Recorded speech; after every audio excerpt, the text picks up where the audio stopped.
الحمدللہ رب العالمین والصلاة والسلام علی سید الانبیاء والمرسلین اما بعد فاعوذ باللہ من الشیطان الرجیم بسم اللہ الرحمن الرحیم۔ سامعین محترم، فرمان مصطفیٰ صلی اللہ تعالی علیہ وسلم کہ جس نے مجھ پر ایک مرتبہ درود پاک پڑھا اللہ تبارک و تعالی اس پر 10 مرتبہ اپنی رحمتوں کا نزول فرماتا ہے۔ تو آپ بھی حصول برکت کے لیے پیارے آقا محمد مصطفیٰ صلی اللہ تعالی وسلم کی بابرکت ذات پر درود و اسلام کا نظام پیش کیجیے۔ الصلاۃ والسلام علیک یا رسول اللہ وعلی آلک واصحابک یا حبیب اللہ۔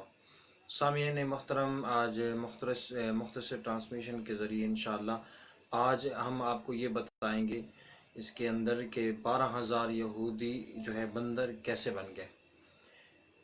روایت ہے کہ حضرت داؤد علیہ السلام کی قوم کے 70,000 آدمی عقبہ کے پاس سمندر کے کنارے ایلا نامی گاؤں میں رہتے تھے، اور یہ لوگ بڑے فراخی اور خوشحالی کی زندگی بسر کرتے تھے۔ اللہ تعالیٰ نے ان لوگوں کا اس طرح امتحان لیا کہ یعنی ہفتے کے دن مچھلی کا شکار ان لوگوں پر حرام فرما دیا اور ہفتے کے باقی دنوں میں شکار حلال فرما دیا، مگر اس طرح ان لوگوں کو آزمائش میں مبتلا فرما دیا کہ ہفتے کے دن بے شمار مچھلیاں آتی تھی اور دوسرے دنوں میں نہیں آتی تھی۔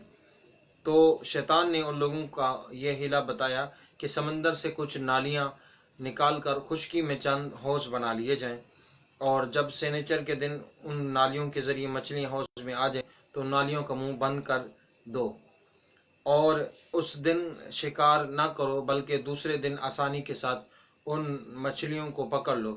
تو ان لوگوں کو یہ شیطانی حیلہ بازی پسند آ گئی، اور ان لوگوں نے یہ نہیں سوچا کہ جب مچھلیاں نالیوں اور حوض میں مقید ہو گئی تو یہی اس کا شکار ہو گیا۔ تو ہفتے کے دن شکار کرنا پایا گیا جو ان کے لیے حرام تھا، یعنی اللہ تبارک و تعالی نے ان کے لیے ہفتے والے دن جو ہے شکار کرنا منع فرما دیا گیا۔ تو کچھ لوگ موقع پا کر یہودیوں کے 3 گروہ ہو گئے، ان میں سے 3 گروہ ہو گئے۔ کچھ تو ایسے تھے جو شکار کے اس شیطانی حیلے سے منع کرتے رہے اور ناراض اور بیزار ہو کر شکار سے باز رہے، اور دوسرے وہ لوگ تھے اور کچھ لوگ اس کام کو دل سے برا جان کر خاموش رہے، دوسروں کو منع نہ کرتے تھے بلکہ منع کرنے والے یہ کہتے تھے کہ تم لوگ ایسی قوم کو کیوں نصیحت کرتے ہو جنہیں اللہ تعالیٰ ہلاک کرنے والا یا سخت سزا دینے والا ہے۔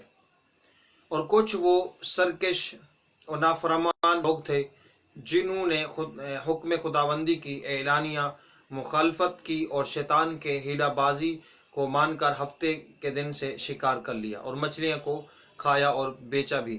جب نافرمانوں نے منع کرنے کے باوجود شکار کیا تو منع کرنے والی جماعت نے کہا کہ اب ہم ان معصیت کاروں سے گناہ میں کوئی میل ملاپ نہ رکھیں گے۔ چنانچہ ان لوگوں نے گاؤں کو تقسیم کر کے درمیان میں ایک دیوار بنا لی اور آمد اور رفت کا آنے جانے کا ایک الگ دروازہ بھی بنا لیا۔ حضرت داؤد علیہ السلام نے غضبناک ہو کر شکار کرنے والوں پر لعنت فرمائی۔ اس کا اثر یہ ہوا کہ ایک دن خطا کاروں میں سے کوئی باہر نکلا تو انہیں دیکھنے کے لیے کچھ لوگ دیوار پر چڑھ گئے، تو کیا دیکھا کہ وہ سب بندروں کی صورت میں مسخ ہو گئے ہیں۔ اب لوگ ان مجرموں کا دروازہ کھول کر اندر داخل ہوئے تو وہ بندر کو پہچانتے تھے اور ان کے پاس آ کر ان کے کپڑوں کو سونگھتے تھے اور زور زور سے روتے تھے، مگر لوگ کیونکہ بندر بن جانے والوں کو نہیں پہچانتے تھے، تو ان بندر بن جانے والوں کی تعداد 12,000 تھی۔ ان کی تعداد 12,000 تھی۔ یہ سب دن تک زندہ رہے، یعنی 3 دن تک یہ زندہ رہے اور اس درمیان میں کچھ بھی کھا پی نہ سکے، بلکہ یوں ہی بھوکے اور پیاسے سب کے سب ہلاک ہو گئے۔ شکار سے منع کرنے والا گروہ ہلاکت سے سلامت رہا اور صحیح کو بھی اللہ تعالیٰ نے ہلاکت سے بچا لیا۔ اس واقعہ کا اجمالی بیان تو سورۃ البقرہ کی اس آیت نمبر میں ہے کہ وَلَقَدْ عَلِمْتُمُ الَّذِينَ اعْتَدَوْا مِنْكُمْ فِي السَّبْتِ فَقُلْنَا لَهُمْ كُونُوا قِرَادَةً خَاسِئِينَ۔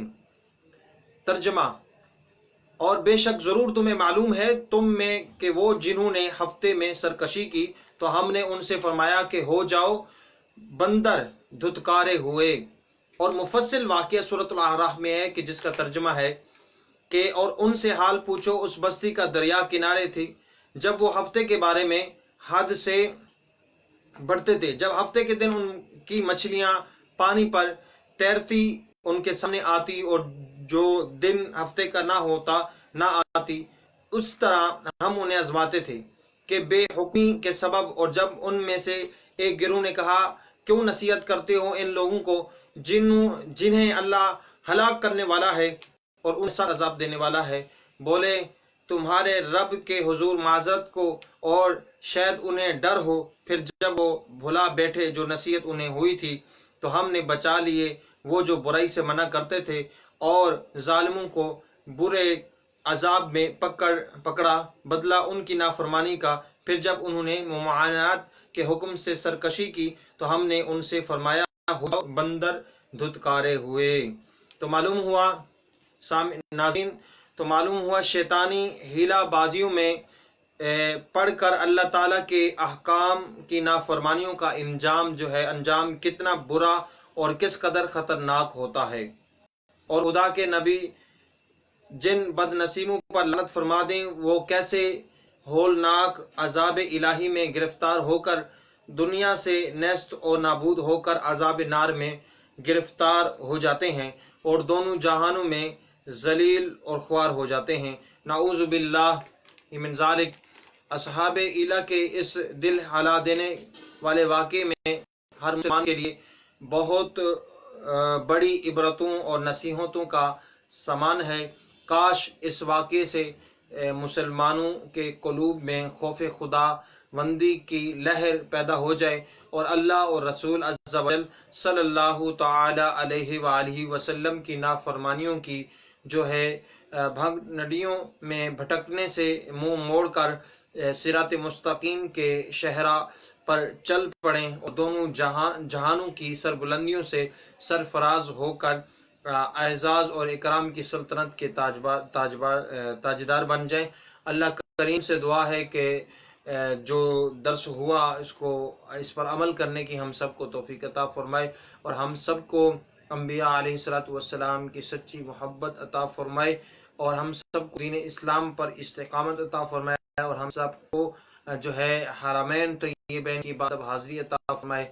تو ناظرین یہ جو واقعہ میں نے آپ کے سامنے پیش کیا ہے یہ جو ہے حضرت داؤد علیہ الصلوۃ والسلام کی قوم تھی کہ جو ایک نبی کی نافرمانی کی وجہ سے اور اللہ اور اس کے نبی کی نافرمانی کی وجہ سے اللہ تبارک و تعالیٰ نے ان کی شکلوں کو مسخ فرما دیا, ان کی شکلوں کو تبدیل کر کے بندر کی شکل میں بنا دیا.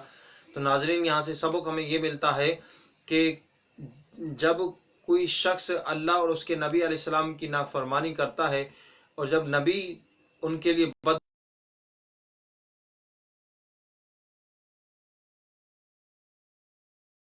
بنتی ہے تو ہمیں اللہ کی خفیہ تدبیر سے ڈرنا چاہیے اور اپنے گناہوں سے توبہ اور استغفار کرنا چاہیے اور ہم سب کو نبی علیہ الصلوۃ والسلام کی پیاری پیاری سنتوں پر آپ کی سیرت پر ہم سب کو عمل کرنا چاہیے.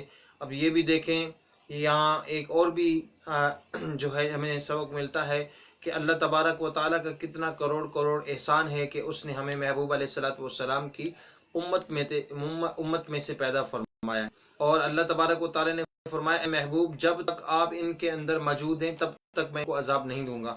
تو میرے بھائیو سوچنے کی بات ہے کہ آج جو ہے مسلمان کون سا ایسا گناہ ہے جو نہیں کر رہے, سب کچھ کر رہے ہیں, شرابیں, زنا, سود, تمام چھوٹے بڑے سب گناہ کر رہے ہیں اور لیکن یہ عذاب کیوں نہیں آتا, شکلیں تبدیل کیوں نہیں آتی؟ اسے محبوب علیہ الصلوۃ والسلام کے صدقے سے کہ اللہ تعالیٰ نے وعدہ فرمایا کہ اے میرے محبوب جب تک آپ ان میں موجود ہیں تب تک میں ان کو عذاب نہیں دوں گا.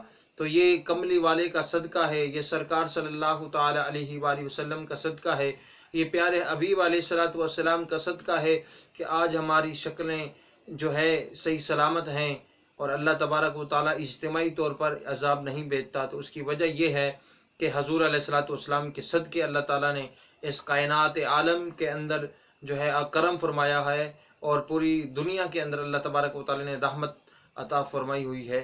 تو میرے بھائی، ہمیں جو ہے نبی علیہ السلام کی پیاری پیاری سنتوں پر عمل کرنا، اور اللہ کے نبی علیہ الصلوۃ والسلام کی مبارک سیرت پر، اور آپ علیہ الصلوۃ والسلام کی جو زندگی ہے اس کے اسی طریقے سے ہمیں اپنی زندگی کو بسر کرنا چاہیے، سنتوں پر آنا چاہیے۔ ابھی ماشاءاللہ الحمدللہ ماہ سیام جو ہے آپ کے سامنے جاری اور شاہی رمضان المبارک کا برکتوں والا، رحمتوں والا مہینہ جاری ہے۔ ابھی عشرۂ رحمت آیا اور ہم سے جدا ہو گیا، ابھی عشرۂ مغفرت جو ہے جاری ہے۔ تو کیوں نہ کہ اس عشرۂ مغفرت کے اندر ہم خوب توبہ اور استغفار کریں، اللہ تبارک و تعالیٰ سے اپنے والدین کے لیے، اپنے عزیز و اقارب کے لیے، اور تمام مسلمانوں کے لیے بخشش کی، ان کی مغفرت کی دعا کریں۔ تو اللہ تعالیٰ ہو سکتا ہے کہ کسی کی دعا سے جو ہے اللہ تبارک و تعالیٰ ہم سب کی مغفرت فرما دے۔ اللہ تو بڑا رحیم ہے، اللہ کریم ہے، بس اللہ تبارک و تعالیٰ صرف اپنے بندے کا اخلاص دیکھتا ہے کہ میرا بندہ ایک مرتبہ مجھے یاد کرے، فَاذْكُرُونِی أَذْكُرُکُم، اگر تم مجھے یاد کرو گے تو میں بھی تجھے یاد کروں گا۔ تو جو اللہ کو یاد کرتا ہے تو اللہ تبارک و تعالیٰ اسے بھی یاد کرتا ہے اپنی شان کے مطابق۔ تو ہمیں کیا کرنا چاہیے اس ماہ رمضان المبارک میں؟ اپنے وقت کو قیمتی بنائیں، اور جو فضول وقت ہے اسے اجتناب کریں۔ ابھی تو لاک ڈاؤن بھی چل رہا ہے، اس میں تو ٹائم بھی کافی جو ہے مل جاتا ہے، عبادت بھی، اور کافی ٹائم مل جاتا ہے۔ جو لوگ مطلب گھروں کے اندر بیٹھے ہوئے ہیں تو کوشش کریں کہ گھر کے اندر قرآن مجید، فرقان حمید کی تلاوت کو اپنا معمول بنائیں، اور درود پاک، اور اسی طریقے سے توبہ و استغفار، گھر کے اندر ایک مختصر محفل رکھ لیں، اور مسجدوں کے اندر نماز باجماعت ادا کریں، اور اس کے ساتھ ساتھ تراویح کا بھی اہتمام کریں۔ انشاءاللہ اللہ تعالیٰ نے چاہا تو اس مبارک مہینے کے صدقے، اس مبارک رمضان المبارک کے مہینے کے صدقے اللہ تعالیٰ آسانیاں فرمائے۔ اور اللہ کریم سے دعا ہے کہ ناظرین جو اس ٹرانسمیشن میں شریک تھے، اللہ تعالیٰ سب کو برکتیں عطا فرمائے، اللہ تعالیٰ سب کے رزق میں، مال میں برکتیں عطا فرمائے، اور اللہ کریم تمام پوری انسانیت کو اس وبا سے محفوظ فرمائے، اور بالخصوص جو مسلمان متاثرین ہیں اللہ تبارک و تعالیٰ انہیں جلد صحت یابی اور تندرستی عطا فرمائے۔ جزاک اللہ، اللہ تعالیٰ برکت عطا فرمائے۔ انشاءاللہ کل ایک نئے سلسلے کے ساتھ ٹرانسمیشن کے ذریعے دوبارہ انشاءاللہ حاضری ہوگی، انشاءاللہ کل 11 بجے انشاءاللہ۔ تو آج میں لیٹ ہو گیا تو میں نے سوچا کہ ایک چھوٹا سا ویڈیو کلپ جو ہے ٹرانسمیشن کے ذریعے جو ہے اپنے دوستوں کو ساتھ جو ہے مختصر کلام کر لیا جائے، پروگرام کر لیا جائے۔ تو اللہ تعالی ہم سب کو بس اخلاص عطا فرمائے۔ جزاک اللہ تعالی۔ السلام علیکم ورحمۃ اللہ وبرکاتہ۔